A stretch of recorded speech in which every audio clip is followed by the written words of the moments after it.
Guerra irregular. Pode parecer um termo moderno, mas é a forma mais antiga de combate que existe. E hoje, hoje é a mais comum. Esta é a história da luta assimétrica.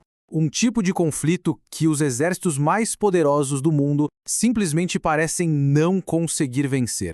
Pois é, essa é a pergunta de US$ 1 milhão, né? Como é que pode uma superpotência, com toda a tecnologia do mundo, perder para um inimigo pequeno, difícil de achar e mal equipado? Parece um paradoxo total, mas a resposta está na própria natureza do conflito. Vamos mergulhar nisso.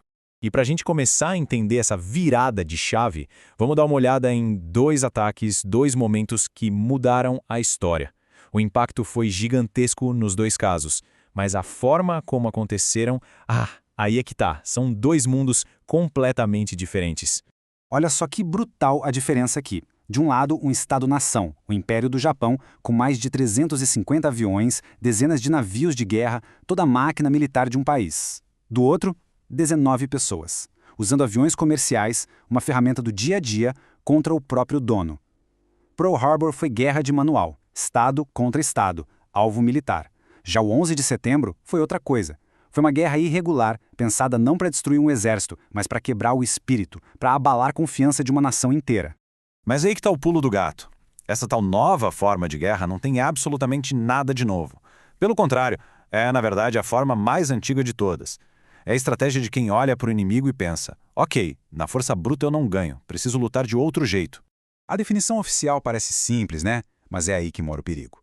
Guerra irregular é basicamente qualquer conflito que rasga o livro de regras da guerra convencional.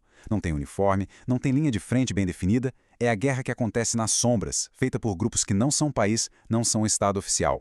E se a gente olhar para trás, a história está cheia disso. Judas Macabeu contra os gregos lá na Antiguidade, Espartacus contra o poder de Roma, os espanhóis com táticas de guerrilha segurando o exército gigantesco de Napoleão, os apaches contra o exército americano. O roteiro se repete, o pequeno, o ágil, o que conhece o terreno, desgastando o gigante, o lento, o pesado. E essa frase do Alessandro Vissacro mata a charada. É isso.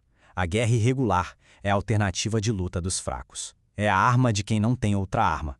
Quando um lado tem um poder esmagador, o outro não tem escolha. Ou ele subverte as regras do jogo, ou ele simplesmente desaparece. Tá, então se esse negócio é tão antigo, por que a gente fala tanto disso hoje? O que foi que mudou no século XX? A resposta é que o que era instinto, o que era tática de sobrevivência, virou método, virou um sistema, com um manual de instruções e tudo aplicado no mundo inteiro. Foram basicamente 4 fatores que viraram esse jogo de cabeça para baixo. Primeiro, a Revolução Industrial. De repente, a diferença de tecnologia entre as nações ficou gigantesca. Para um país menos industrializado, lutar uma guerra convencional virou praticamente suicídio. Segundo, a disseminação de ideologias. O marxismo, por exemplo, criou uma espécie de receita de bolo para a revolução que podia ser aplicada em qualquer lugar. Terceiro, as operações especiais. As próprias superpotências começaram a treinar soldados de elite para lutar desse jeito, não convencional. E por fim, o grande catalisador, a Guerra Fria. Com medo das bombas atômicas, ninguém queria um confronto direto. Então a briga foi para as beiradas, com cada lado apoiando seus grupos de guerrilha. A guerra irregular virou o palco principal. E o resultado disso tudo? Bom, o número fala por si só. Pensa comigo. Nos anos 90, 96%, eu disse 96% de todas as guerras no planeta foram assimétricas. Ou seja, a guerra irregular deixou de ser a exceção. Ela virou a regra absoluta. Agora, para a gente ver na prática como essa coisa toda funciona, não tem exemplo melhor do que a história da Revolta Árabe, lá na Primeira Guerra Mundial. E o mais interessante é que ela foi liderada por uma das figuras mais improváveis que a gente possa imaginar. Esse cara aí é o T.E. Lawrence. E a primeira coisa que a gente precisa saber é, ele não era soldado de carreira, nada disso. Ele era um arqueólogo, um estudioso. Mas o fato de ele entender a cultura, o povo, o terreno do deserto, isso o transformou num dos maiores estrategistas de guerrilha de todos os tempos. Um verdadeiro gênio. E é aqui que a gente vê a genialidade do cara. A lógica militar padrão dos britânicos era óbvia. Vamos juntar nossas forças e tomar a cidade de Medina numa batalha gigantesca. Lawrence olhou para aquilo e pensou: isso vai ser um desastre. E ele fez o completo oposto. Ele falou: deixa os turcos lá em Medina. Deixa a cidade virar uma armadinha, um peso morto que eles têm que ficar abastecendo. E em vez de lutar contra o exército deles, ele atacou o quê? A única coisa que mantinha esse exército vivo, a linha de trem. Simples assim. Ele ignorou o músculo do inimigo e atacou o tendão de Aquiles. E essa frase do próprio Lawrence resume tudo, né? Nossos trunfos eram a velocidade e o tempo, não a capacidade de agressão. A vitória para ele não era sobre explodir mais coisas ou ter mais soldados. Era sobre ser mais rápido, mais esperto e, principalmente, mais paciente. O plano era sangrar o inimigo aos pouquinhos, cortar o suprimento e sumir na poeira do deserto antes que eles pudessem fazer qualquer coisa. E com essa experiência, o Lawrence basicamente escreveu um manual de guerrilha que é usado até hoje. Passo 1, conquiste as mentes. Ele chamava de pregação. Ganhe o apoio da população local, porque sem eles você não é nada. Passo 2, ataque coisas, não pessoas. O foco é na logística do inimigo, no material, no que faz a máquina de guerra dele funcionar. Passo 3, velocidade e surpresa são tudo. Bate onde dói, onde eles não esperam e vaza. E o passo 4, talvez o mais importante, nunca, jamais entre numa luta justa. Se a luta é justa nos termos do inimigo, você já perdeu. A essência é essa. Fuja da força, explore a fraqueza. Beleza, agora vamos dar um salto no tempo. Tudo isso que a gente viu com o Lawrence e tantos outros conflitos evoluiu, e hoje tem um nome novo, um conceito que define as guerras da nossa era. Os especialistas chamam de guerra de quarta geração, ou 4GW, e aqui o jogo muda completamente.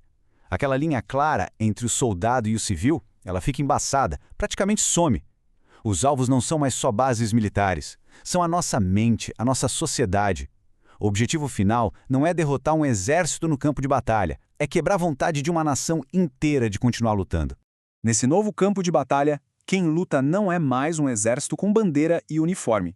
São redes, grupos que se espalham pelo mundo, sem um centro de comando claro. E eles não lutam por território, lutam por uma ideia, por uma religião, por uma cultura. E a guerra acontece em todo lugar, na rua, na TV, na internet. A vitória não é medida em tanques destruídos, mas em quem ganha a guerra de narrativa, quem tem a moral mais forte. E a citação aqui é um soco no estômago, mas é a pura verdade do século XXI. Quase em toda parte, o Estado está perdendo. Os exércitos gigantescos feitos para as guerras do passado simplesmente não sabem como lutar contra esses oponentes. E eles perdem porque o conceito de ganhar mudou. Não adianta nada vencer todas as batalhas no campo físico se você perde a guerra na cabeça das pessoas, na guerra moral. E tudo isso nos leva a uma última pergunta que é bem inquietante. Num mundo onde a guerra é sem fronteiras, onde a batalha é por ideologia, o conceito de vitória ainda faz algum sentido? Se o inimigo não é um exército que se rende, mas uma ideia que se espalha, como é que se declara o fim da guerra? Talvez, num conflito desses, onde o objetivo é só cansar o outro até ele desistir, a única forma de não perder seja simplesmente continuar de pé. É uma reflexão que, sem dúvida, define a nossa era.